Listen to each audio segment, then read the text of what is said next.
It's been more than 10 years that government attempted to amend the customs law to include the ban on salvage vehicles.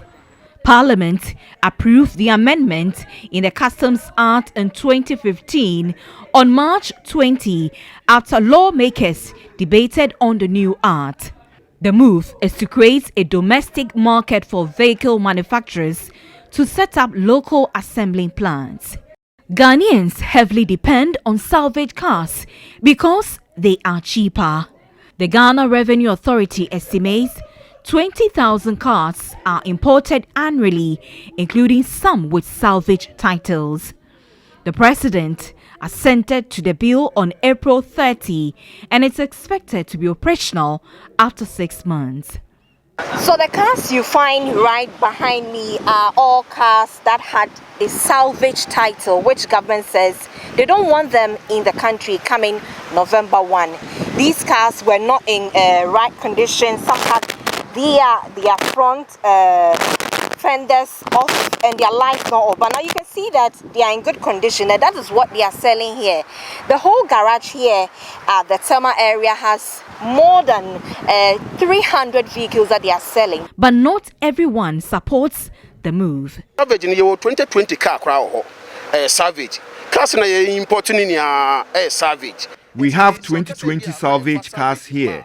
We import a lot of them. If government insists on this law, we will be affected. The clean title cars are brand new cars in abroad, and we cannot buy those and pay duty of 35% to sell. It will erode our gains. Used car dealers in Ghana are very, very disappointed with the current government. It's not only Ghanaians that purchase such cars. It's all over the world, from the UAE, the Nigeria, the Americans, other parts of the world. Everybody patronizes salvage cars. So why are you banning us from bringing such cars to the country? Those we have taken loan from the bank will also be in problem, because if this work stops, we stop this work doing. The loan, the bank will chase us, and we don't know where we take that money to go and settle our loan that we took it from the bank. Several engagements, according to the dealers, with the Trade and Industry Minister and the President have been fruitless, compelling them to hit the streets. The minority in Parliament have also waded into the controversy.